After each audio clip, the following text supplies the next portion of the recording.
सबके आगे हाथ सुनियो। जोड़ के विनती है, जितनी देर सत्संग और वाणी है उतनी देर आप शांति सुनते रहे। हमारा बड़ा कीमती समय है जो हाथ से निकले हुआ जा रहा है। कहता हूँ कह जाता हूँ काई बजाऊं ढोल, श्वासा खाली जाता है 3 लोग का मोल। एक श्वास की कीमत हमारी 3 लोग का मोल के बराबर है। और संत महात्माओं ने तो ये कह दिया, संत समागम हरि कथा, तुलसी दुर्लभ दो, सुत दारा और लक्ष्मी घर पापी के भी हो। संतों का समागम और मालिक के नाम की चर्चा जिसको कथा कहते हैं, मालिक के नाम की कथा, ये बड़ा भाग्य जीव होता है जैसे घर में होती है। क्योंकि संत महात्मा इन कथाओं के ऊपर जो परमात्मा के नाम की जो कथा होती है, इनकी चर्चा करते हैं और चर्चा करके जीव को अपने तरफ खींच लेते हैं। क्योंकि जीव ने तो पता नहीं है आखिर जीव आया किस लिए। हम सत्संग में आते हैं, सत्संग में किस लिए आते हैं, क्या चीज के लिए आते हैं सत्संग के अंदर, यही सोच करके सत्संग में आते हैं हम। अगर हमारा भी सत्संग में जावें, क्या पता हमारा भी उद्धार हो जाए, क्या पता हमने भी उस परमात्मा के दर्शन हो जाए, क्या पता उस मालिक से हमारा भी गुजारा हो जाए, हमारा काम रोजगार चलने लग जाए। हम सत्संग में ये सोच करके आते हैं और फिर सत्संग में आकर के अगर फिर भी हम खाली रह गए तो उस परमात्मा की कमी नहीं है, उन संतों की कमी नहीं है। उन संतों ने तो आपको बार बार चेताया है, हर वाणी के अंदर चेताया है, हर कथा वार्तालाप के अंदर चेताया है, लेकिन हम तो समझे नहीं उन बातों ने। हम तो कौन सी बातों के ऊपर अमल करते रहे, भाई ये अच्छा गा रहा है, ये बुरा गा रहा है, इसने ऊपर की बाणी गा दी, इसने नीचे की बाणी गा दी। बाणी तो सब एक है, बाणी तो अनमोल है, जो कोई बात जाने बोल, ये तराजू तोल के फिर बाहर मुख खोल। अपने एक तराजू पे हम चढ़ाते नहीं उस बाणी को। अगर ये बाणी जितनी हम बोलते हैं, इन बाणियों को अगर अपने एक ही तराजू के ऊपर तोल लें और फिर बाहर बोल लें तो बाणी हमारा तीर का काम करेगी। वो बाणी हमारा तीर का काम करेगी और दूसरे के अंदर घाव हो जाएगा। जब दूसरे के अंदर घाव हो गया तो हमारी तरफ अपना आप खिंचिया है वो। क्योंकि उन्होंने वो ये सोचते हैं हम जा करके हम उनसे कुछ लेकर के आवे, वही चीज हमारे को लगनी चाहिए। क्योंकि हमारा थोड़ा समय, पता नहीं किसका कितना समय, कितना बीत लिया, कितना बाकी रह रहा है। अब वो हासिल करना हमने कैसे करें?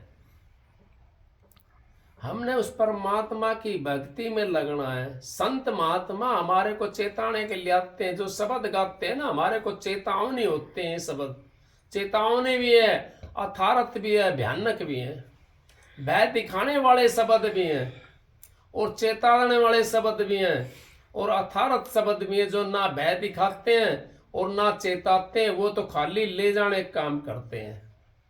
अगर जीव की समझ में कोई बात आ जा और जीव अपने घर के रास्ता पकड़ ले, और ये रास्ता हमारा जो मनुष्य चल रहा है, ये परमात्मा से मिलने का रास्ता है। इसके अलावा हम किसी रास्ते के अंदर से नहीं मिल सकते परमात्मा से। ना हम पहाड़ों पर जाकर मिल सकते, ना हम कहीं वैसी जगह पर जाकर के मिल सकते। परमात्मा का रास्ता हमारे अंदर से जाता है। वो अंदर वाला रास्ता हमने कौन बताएगा? वो अंदर वाला रास्ता हमारे को संत महात्मा बताते हैं। और अंदर वाला रास्ता अगर संत महात्माओं ने हमारे को बता दिया और उसके ऊपर हमने थोड़ा सा भी अमल कर लिया तो हमारा जीवन सार्थ हो जाता है। हमारा जीवन उस परमात्मा की तरफ चलने की तैयारी कर लेता है। और सने सने करके जब हमारा अंत समय आता है तो अपना हमारा जो करते हैं हम ध्यान अभ्यास थोड़ा थोड़ा होके बैंक के अंदर घना जमा हो जाता है। और घना जमा जब हो गया हमारा, और किसी भाई का ये सोचता हुए मेरा शब्द नहीं खुला, शब्द आसान बात नहीं खुलना, क्योंकि शब्द खुलने के लिए हमने उस सैया के ऊपर सोना पड़ेगा। कौन सैये के ऊपर? संत महात्मा तो ये कहते हैं अगर भाई दूध छठी का निक्स भाई, जब उस मालिक के दर्शन पाई। एक पौधा होता है जो बरसात में जामता है, घास। आप तो जिम्मेदार आदमी है, घास होती है जिसको मोथा बोलते हैं, 4 पत्ती होते हैं उसके ऊपर, किसी में 4 होते हैं किसी में 5 होती है। अब वो उसी टाइम जामी है और बरसात बंद होगी, जमीन सूख गई, उसको पाड़ोगे तो कितनी जगह लेके पाटेगा वो? बहुत ज्यादा जगह। उसने थोड़ा सा दिन में कितनी जड़ जमा ली? महीना में ना होया, 20 दिन में ना होया, 10-5 दिन में जड़ जमा ली। हमारी तो यहाँ कितने लाख 84 चिड़िया जो उनसे जड़ जमी हुई है, ये जड़ इतनी आसानी से नहीं पाटेगी। इसके लिए हमने क्या करना पड़ेगा? हम गृहस्थी आदमी हैं, भक्ति भी नहीं कर सकते। क्यों? बैठ के भक्ति होती है, बैठ हम सकते नहीं। कौन कमाओगा, कौन खवाओगा बच्चों ने? बैठ के भक्ति नहीं है। हमने क्या करना है? हमने उस माँ की तरह अपने सतगुरु को याद रखना है। जैसे माँ जंगल के अंदर होती है और बच्चा घर में होता है। जब बच्चा रोता है तो उसकी माँ की दूधियों के अंदर दूध आ जाता है। वो जंगल के अंदर है, बच्चा घर में है। इस तरीके से अगर हम अपने सतगुरु के लिए रोएंगे तो सतगुरु हमारा इतना कठिन नहीं है। परमात्मा का रूप होता है सतगुरु। वो हमारे ऊपर दया करेगा, मेहर करेगा और उस रास्ता हमारे लिए दे देगा, उस रास्ते खोल देगा और अंत समय के अंदर हमारा वो रास्ता तय करा देगा और हम उसने अपने घर में पहुंच जाएंगे। लेकिन हमने उस घर में पहुंचने के लिए अपना चरित्र बदलना पड़ेगा। भजन करने की जरूरत नहीं है, बैठ के कंबल ओढ़ के भजन करने की जरूरत नहीं है, अपना चरित्र बदलना होगा हमने। माता तानसेन ने भजन करा था, ब्रह्मा विष्णु महेश 6 महीना का बना दिया, नहीं बनाया। उसने भजन थोड़ी करा था। वो अपना पति का ख्याल रखती थी। अब मेरा पति सर्वश्रेष्ठ है और मेरा पति के अलावा दूसरा मैं किसी को नहीं समझती। इसी करके जब हम अपने मुर्शद को ये समझेंगे मेरा गुरु जो है वो श्रेष्ठ है, तो हमारा जहां तक का गुरु पहुंचा हुआ है, वो जिस मुकाम तक का पहुंचा हुआ है, कोई राय रंग पर पहुंचा हुआ है, कोई सौंग पर पहुंचा हुआ है, कोई सतनाम के अंदर पहुंचा हुआ है, कोई अलकागम के अंदर पहुंचा हुआ है, वो जिस जगह पहुंचा हुआ होता है उतनी जगह हमारे को तय करा देता है और हम आसानी से उस जगह पर चले जाते हैं। फिर हमारा क्या होगा? अगर हमारे को वो जगह हमारी तय होगी, पूर्ण गुरु नहीं मिला, हमने जाना तो बहुत आगे है, पूर्ण गुरु नहीं मिला, दोबारा हमारे को मनुष्य चोला मिल जाएगा। क्योंकि मैं नहीं कहता, ये बात कृष्ण भगवान कह रहा गीता के अंदर। अर्जुन ने पूछा, अगर महाराज आपकी भक्ति करते हुए अगर कोई जीव चोला छोड़ देता है और आपकी भक्ति पूर्ण नहीं होती तो आप उसको कौन सा दर्जा देते हो? कृष्ण जी क्या जवाब देता है? कृष्ण जी ये कहता है, अख ए पारथ, अख भाई अर्जुन आप सुनो ध्यान लगा करके, अख मेरा जीव जो भक्ति करता होया चोला छोड़ता है, तो जहां पे उसकी भक्ति खत्म होती है, जिस जगह तक वो पहुंच गया, उस मंजिल के ऊपर जाकर के मैं दोबारा से उसको मनुष्य चोला दे करके और उसी मंजिल से उसकी भक्ति शुरू करा देता हूं। इसी तरीके से संत महात्मा भी हमारी, अगर हमारा चोला छूट जाता है किसी कारणवश, तो जहां से हमारी भक्ति छूटी हुई है उसी जगह से मनुष्य चोला मिल करके हमारे को, और हमारी भक्ति वहीं से शुरू हो जाती है, और पूर्ण पुरुष मिल जाता है तो फिर हमारे को धाम में ले जाता है, उस जगह ले जाता है जहां से जीवात्मा आई थी, उसी जगह पहुंचा देता है। पूर्ण की बात करता हूं मैं, क्योंकि हमारे को पूर्ण तो अपने आप को सब कहते हैं, लेकिन आप कैसे अंदाजा लगाओगे भाई कौन सा पूर्ण है कौन सा अधूरा है? आपने तो सारे पूर्ण दिखाई देंगे, लेकिन हमने, हमारा कद पता पड़ेगा उसका। जैसे आप सत्संग में आए, भाई आए, मैं आया, आप आए, तो यहाँ कोई ना कोई नया तो आता ही है। किसी ने कोई बात रखी कहीं की तो बताएगा, बात से हमारे को पता पड़ जाएगा कि ये पूर्ण है या ये अधूरा है, इसका ज्ञान अधूरा है या इसका ज्ञान पूर्ण है। बात से हमारे को चोर की और शाह का पता पड़ जाता है उस बात से। इसी करके संत महात्माओं के सत्संग में हम जाते हैं तो हमारे कोटि जन्मों के पाप कट जाते हैं। वहां पर अगर हम एक भी चीज को लेकर के आए, एक चीज को भी, क्योंकि हमारे 5 विषय इतने भारी लगे हुए हैं अब जो जीव को डगमगाते रहते हैं, काम क्रोध मोह लोभ अहंकार। कुछ बहन आई हुई थी, माता जी भी थी उनमें, वो बिना सत्संग सुने चली गई। संत समागम हरि कथा तुलसी दुर्लभ दो, दोनों दुर्लभ है, बड़े भाग्य जीव को मिलती है कथा, बड़े भाग्य जीव को सत्संग मिलता है। अगर सत्संग सबको मिलता हो तो मोदी रोज सत्संग में रहे, देश का प्रधानमंत्री है, लेकिन भाग नहीं है। प्रधानमंत्री है, भाग्य नहीं है।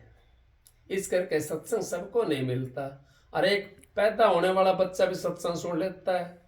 किसी का घर में तो ऐसा होता है कि जब तक पैदा होता है वो जब तक सत्संग शुरू हो जाता है, लोग छठी भी सत्संग में करवाएंगे, फलाना काम भी सत्संग में करवाएंगे, वो सत्संग से शुरू हो जाता है।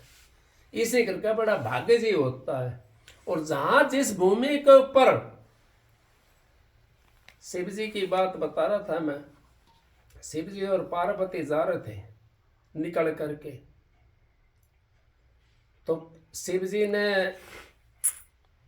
एक गांव के पास से निकला, वहां पर शिव जी ने मस्तक झुकाया। पार्वती कहने लगी वहां कोई मूर्त भी नहीं थी, कोई मंदिर भी नहीं था, कोई मस्जिद भी नहीं थी, कोई गुरुद्वारा भी नहीं था। पार्वती कहने लगी महाराज क्या बात है, यहाँ तो कोई मंदिर भी दिखाई नहीं दे रहा, यहाँ तो कोई मस्जिद भी दिखाई नहीं दे रही, यहाँ तो कोई गुरुद्वारा भी दिखाई नहीं दे रहा, आप किस चीज को शीश झुका रहे हो? तब क्या कहता है शिव जी, पार्वती यहाँ आज से 10,000 वर्ष पहले एक संत का सत्संग होया था, एक सरल संत के चरण टीके थे इस भूमि के ऊपर। ये भूमि पवित्र है और इसको, इस भूमि को मैं नमन कर रहा हूं। अगर संत के चरण टीके थे पवित्र, तो आपका क्या घर अपवित्र हो जाएगा? सत्संग की सार ने कोई कोई जाना है, कोई कोई जानता सत्संग की सार ने। गाना बजाना तो सारी दुनिया करती है, बहुत दुनिया, कोई किसी तरीके से गाता है, कोई किसी तरीके से गाता है, लेकिन हमने, भाई ने शब्द गाया था, कहें कबीर विचार के कर सतगुरु सेवा। सतगुरु की सेवा, सतगुरु पैर नहीं दबाता, सतगुरु सो कोस पे हम यहाँ हैं। क्या कैसे करेंगे सेवा उनकी जा करके? सेवा क्या होती है? उनके वचन में रुकना।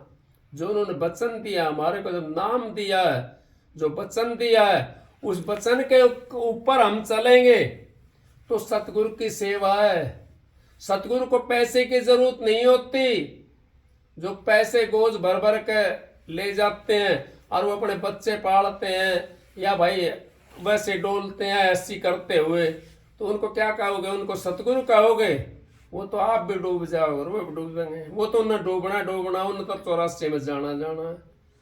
हमारा तो फिर भी ये है, अग देने वाला बच जाता है। हम तो विश्वास पे दे दिया किसी को, हम तो बच गए।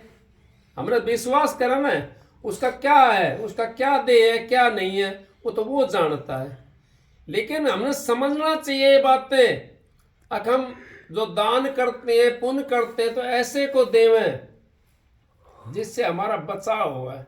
अगर भाई इस जगह दिया, हमने भंडारे में लगा हमारा पैसा जा करके, या हमारा आश्रम में लगेगा जा करके, वहां 2 कमरे बनेंगे, भंडारे के लेंटर पड़ेगा, इस तरीके से वहां दे दो, क्या दिक्कत है वहां देने में?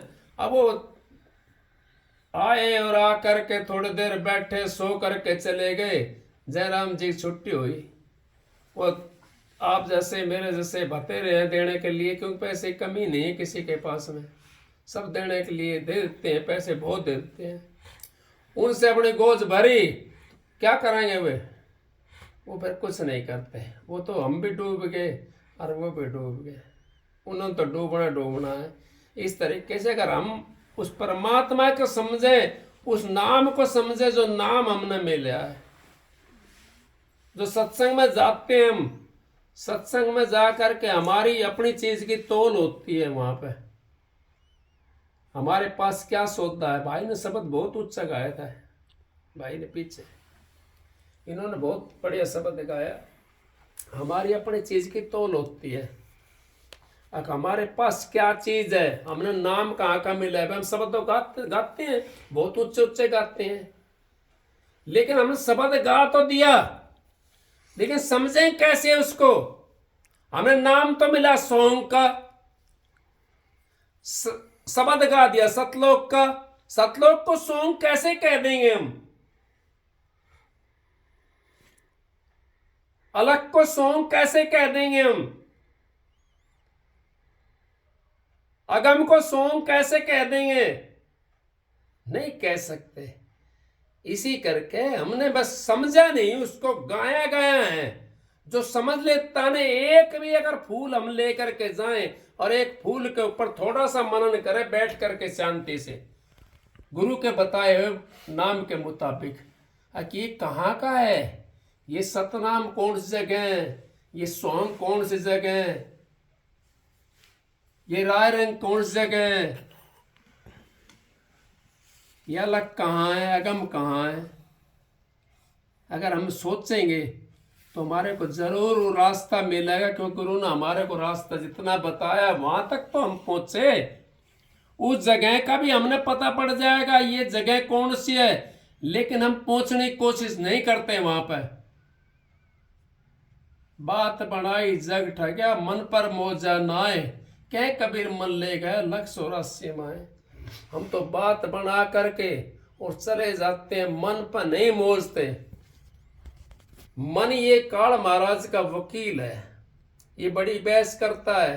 कह कबीर गिगन से मन नीचे आई, एक छीन के अंदर, एक पल के अंदर गगन में चढ़े हुए मन नीचे आ जाता है एकदम।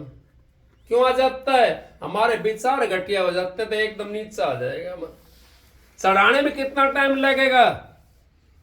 चढ़ाने में बहुत टाइम लगेगा, पढ़ने में सेकंड लगती है। 88,000 बरस तप करा था विश्वामित्र ने, जब स्वर्ग बनाया था उसने, और पड़ गया कितने सेकंड के अंदर? 2 सेकंड के अंदर नीचे गया। सबके में स्वर्ग और सब चला गया, खत्म होगा सबके में सौदा। क्यों हो गया? विचार पड़ गए उसके। विचार से तो बादशाह बन जाता है। महात्माओं के पास क्या होता है? वो राजा को भी कहते चल अपना काम कर। क्यों कहते हैं? अब उनके विचार उत्तम होते हैं और वो कहते हैं राजा से चल, मेरे को जरूरत ना है तेरी। वो अपनी मस्ती मस्त रहते हैं, उनको वो असली चीज मिलेगी, असली धन मिलेगा उनको। हम तो नकली धन की कोड़ी भर रहे हैं, जो हमारे साथ नहीं चलना। यहाँ का काम तो चल जाएगा उससे, लेकिन साथ नहीं जा सकता। अगर साथ जाता सिकंदर बादशाह ना चले जाता। 24 कोस का खजाना बताते हैं, 24 कोस का 21 कोस का खजाना भर रहा था सिकंदर बादशाह का। कौरों के अंदर से भी खुदुआ खुदुआ खजाने के भरवा लिया। कैसे भरवाया उन्होंने एक घोड़ा छोड़ा। सिकंदर बादशाह ने पहले तो वैसे जमा करवा लिया, जिसके पास पैसा है दिल्ली है वो खजाने के अंदर जमा कर दो, राजा का हुक्म है। वो खजाने के अंदर जमा कर दिया। फिर क्या काम करा, कहने लगा महाराज क्या पता किसी के पास पैसे हो, एक घोड़ा छुड़वाओ और उसकी कीमत कम रखो। उसकी 1 टका कीमत रखती, 1 टका कीमत रख दी। अब वो घोड़ा था सुतरा, एक माता जी खड़ी थी, उसका लड़का था, वो जिद पकड़ ली लड़के ने, अब मैं तो घोड़ा लेऊंगा। अब कहने लगा भाई घोड़ा कितने का है? और कहने लगे 1 टके का है। अब बेटा टका तो अपने पास है नहीं। अब कहाँ है टका? वो मोमदन थी। अब तेरे अब्बू की कब्र के अंदर है, वहां पे 1 टका डालना था। वो कब्र खोद करके वो टका ला करके वो घोड़ा लिया उसने। घोड़ा लिया तो राजा के पास में खबर चली कि सिकंदर बादशाह के पास में। अब घोड़ा तो बिक गया 1 टके के अंदर। अब मैंने तो टका छोड़ा ना, मैंने तो सारा खजाना भर दिया पूरा का पूरा, मैंने तो टका नहीं छोड़ा कहीं भी। ये कहां से आया पता करो, उसको लेकर के आओ। सारी कब्र खुदवा दी उन्होंने सिकंदर बादशाह ने, खजाना कर दिया कति भीतर बंद, खजाने के अंदर बंद कर दिए। अब कहने लगा, सिकंदर बादशाह का भी एक गुरु था, गुरु हमारे को अंत समय में ऐसे बचाता है जैसे सिकंदर बादशाह को बचाया। सिकंदर बादशाह से कहने लगा, अगर भाई बादशाह सलामत, मेरा तो समय आ गया जान का, मेरा तो समय आ गया जान का। और वहां पर दिखे फटे हुए कपड़े मिलते हैं, फटे हुई गोदड़ी मिलती है, तो सीलने के लिए सुई और धागा लेके चलना पड़ेगा यहां से, और मैं ले जा नहीं सकता। ने बोला ठीक है महाराज, क्यों बादशाह था ना वो, तो ठीक है महाराज ले आऊंगा मैं, आप चलो। थोड़ी देर के बाद में फिर चेताया गुरु ने, भाई बादशाह सलामत, मैं तो ले जा नहीं सकता क्योंकि मेरा शरीर तो यहीं रह जाएगा, मेरा तो खाली फकत प्राण प्राण जाएगा, मैं ले जा नहीं सकता। अब तो ले आना। दोबारा फिर कही उसने, अब ठीक है महाराज मैं ले आऊंगा, क्योंकि वो जब तक उसका नशा नहीं उतरा था बादशाही का। तिबारा फिर कही गुरु ने, कहने लगा शरीर भी यहीं रह जाएगा और कोई चीज भी नहीं ले जा सकता, और वो जीवात्मा का भी पता नहीं उसका कितना आकार है कैसा है, वो भी चली जाएगी, वो भी नहीं ले जा सकती, फिर आप कैसे ले आओगे? तब उसकी समझ में आई, जब आप नहीं ले जा सकते तो मैं कैसे लेकर के आऊंगा? बोला सलामत, ये कि आपने जो भरा है खजाना ये किस काम का है? तब उसने कह दिया था, अगर इसको खजाने को भाई लुटा दो, और ये कह दिया अंत समय के अंदर जब मैं मरूं न तो मेरी तख्ती बंधवा देना दोनों हाथों के ऊपर। और सिकंदर बादशाह 24 खोस के खजाने का वारिस था, और अंत समय में दोनों हाथों से खाली था। अंत समय के अंदर दोनों हाथों से खाली, हम दोनों हाथों से खाली जाते हैं, फिर काहे लिए इतना धन जोड़ते हैं? मालिक इतना दीजिए जिसमें कुटुंब समाए, मैं भी भूखा ना रहूं, कोई अतिथि साधु भूखा ना जाए। कितना दे दे सतगुरु मेरे को, जिसमें मेरा कुटुंब समा जा और मेरा काम चलता रहे। हम तो धन के पीछे भागते रहते हैं। क्या हम जोड़ते हैं धन? नहीं, हम नहीं जोड़ते धन। अगर हमारी किस्मत में है तो हमारे को धन मिल जाएगा, और किस्मत में नहीं है तो आप कितना ही कर लो, आप अच्छे कर्म करते रहो जाओ, आपका समय आएगा, जितना धन है आपका भाग के अंदर उतना आपको मिल जाएगा। क्योंकि संत महात्मा बताते हैं, एक महात्मा था, वो तो मंदिर में जाता था,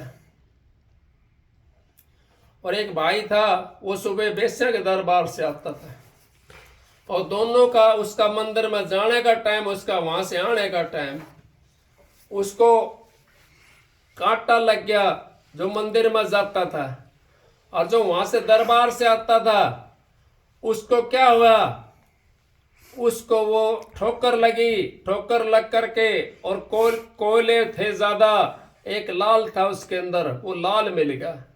उसका समय था उस समय मिलने का। वो बड़ा अचंभित होया जो मंदिर में जाने वाला था, और मंदिर में पहुंचा। वहां पे पहुंच करके उसको ये ध्यान आया, मैं भगवान की पूजा करता हूँ, मैं मंदिर को पूजा करता हूँ, और मेरी गैली ऐसा क्यों होया, सूड़ क्यों लगा मेरे को। और उसको खोटे खोदता है, उसको लाल मिला। आकाशवाणी मंदिर के अंदर से आकाशवाणी आई, अब मूर्ख तू अब भी नहीं समझा क्या? तो बोला जी मैं तो नहीं समझा। अब वो जितने कोयले थे ना सारे लाल थे उसके, और उसकी खोटी करने के अनुसार वो सारे कोयले बन गए, और आज उसने मिलने थे सारे, उसका आज एक लाल बाकी रह रहा था, वो लाल उसको मिल गया। और तेरे को इस समय सूली टूटनी थी, और तू संत महात्माओं की शरण में आकर के, इस मंदिर की शरण में आकर के तेरी ये सूली सूड़ में टल गई, तेरे अच्छे कर्मों की वजह से। नहीं कहिए संतों की संगत से आई टले बलाए, जो दंड सूली का वो सूड़ में टल जाए। अब जो सूली का दंड है वो सूड़ में टल जाता हमारा। इस तरीके से हमारे को जब वो हमारा समय होता तो मिल जाती है, लेकिन हमारे कर्म अच्छे होने चाहिए। कर्मों के अनुसार हम उसे कोयला बना लेते हैं, कर्मों के अनुसार उसका लाल बना लेते हैं। यही तो है, सार सब संतों महात्माओं ने यही बातें कही हैं। जितने संत महात्मा संसार के अंदर आए सबने परमात्मा की तरफ इशारा दिया है। अगर परमात्मा में इतनी बुराई होती और परमात्मा से हमारा काम नहीं चलता तो परमात्मा की तरफ क्यों इशारा देते? वो संसार की तरफ इशारा नहीं देते। संसार के अंदर फंस जाओ, अपना घर चलाओ, अपना धन माल जोड़ो, वो नहीं देते इशारा, देते हमारे को। लेकिन उन्होंने बताया शब्द धरती शब्द आकाशा, शब्द शब्द भयो प्रकाशा, सारी सृष्टि शब्द विराज, नानक शब्द शब्द घटा से। जितना पसारा सारा शब्द का, और शब्द के अंदर जो मिल गया वो तो 84 से बच गया, और जो शब्द के अंदर नहीं मिला वो तो 84 में धक्के खाएगा। वो तो आता रहेगा जाता रहेगा। संत महात्मा हमारा फन छुटाने के लिए आते हैं, और संत महात्मा फन छुटा करके अपने धाम में ले जाते हैं, हमारा चेताते हैं आकर के। और जो उनके जीव होते हैं वो उनके साथ में हो जाते हैं। और जो वैसे जीव होते हैं संसारिक, वो तो अभी भाई चले गए घने, यहाँ से माता जी चली गई, बहन चली गई, चले गए, उनका बाद में नहीं था। इस संसार का भी कर्म भी तो भोगना है हमने, जो कर्म करके आए हम वो भी हमने भोगना है। लेकिन संत महात्माओं के शरण में जब हम चले जाते हैं तो हमारे कर्म भी कम हो जाते हैं, हमारे पता नहीं पड़ता। लोहार के पास में लोहा लेके जाते हैं हम, तो लोहा तो वही होता है, लेकिन उसको आंच में तपा करके उसको कति नया बना देता है। इसी तरीके से हमारा जो संत महात्मा होते हैं, हमारे जो कर्म होते हैं उनको काट देते हैं और साबुन लगा लगा करके, लोहार तो आंच के अंदर पकाता है, उसको तपाता है, और संत महात्मा उसके ऊपर ज्ञान रूपी साबुन लगा करके हमारी आत्मा तो उज्जवल है, इसको ऐसी चमका देते हैं। जितना आप उस सच्चाई के अंदर बढ़ोगे उतना ही परमात्मा के नजदीक चले जाओगे, जितना बुराई के अंदर बढ़ोगे उतना ही आप दूर होते चले जाओगे। क्या कबीर टुक बाग ढेल लेकर गगन से मन नीचा है, बुराई की तरफ चलोगे 1 सेकंड के अंदर हमारा काम हो जाएगा। अच्छाई के अंदर चलोगे तो परमात्मा की तरफ आप बढ़ते चले जाओगे। इस करके हमने बुराई वाला खोल तारना अपनी आत्मा के ऊपर से और अच्छाई वाला खोल चढ़ाना है इसके ऊपर, और अच्छाई वाला जिसने खोल चढ़ा लिया वो परमात्मा से मिल लेगा। बुराई वाला चढ़ा लिया तो कोई कौन मिला सकता, उसको कोई नहीं मिला सकता, उसको तो परमात्मा ही बेल लिए। फिर उसका तो 84 के अंदर हो जाएगा। 84 का फंद काटो, फिर आओ फिर जाओ, जाते रहे वो आते रहो। ये संसार का आना जाना ऐसे लगा रहता है। संत महात्मा हमारी कड़ी तोड़ देते हैं, वहां से 84 से कड़ी तोड़ लेते हैं संत महात्मा, और कड़ी को तोड़ करके उसके काल महाराज के हाथ में पर्चा लेकर के अपने हाथ में ले लेते हैं वो, और वो अपने मुताबिक काम करवाते हैं जीव से। संत महात्मा की बात बता रहे हूँ, अपने मुताबिक काम करवाते हैं। किसी को थोड़ा सा दुख दे दिया, ये कुमार जो होता है मटका बनाता है, घड़े के अंदर हाथ रखता है, और कितनी मोटी थपकी होती है वो, लकड़ी की होती है ना, उसको मारता, उसके ऊपर नीचे भीतर हाथ रखता है, अगर वो ऐसे मार दे टूट जाएगी वो। इसी तरीके से हमारे को भी संत महात्मा वो नीचे हाथ रखते हैं और हमारे को तपा लेते हैं उस तरीके से, जैसे कुम्हार उस मटके को बना रहा, इस तरीके से हमारे को भी बना कर पारस का बना देते हैं। उसको पारस कहते हैं। कहने लिए तो कोई कुछ भी कहे जाओ, मत तो एक ही है, मत तो एक ही है परमात्मा से मिलने का। चाहे वो पारस उसका नाम रख लो, चाहे कोई राधा स्वामी नाम रख लो, मत नाम है रास्ते का, रास्ते का नाम मत है। अगर रास्ता तो सबका एक ही है, सब कहते हैं आए एक ही ठोड़ से उतरे एक ही घाट, समझो का मत है क्या, ना समझे तो 12 बाट। सत्संग की आधी घड़ी तब के बरस हजार, फिर भी नहीं बराबर संतन के विचार। आप सबको राधा। थोड़ी देर में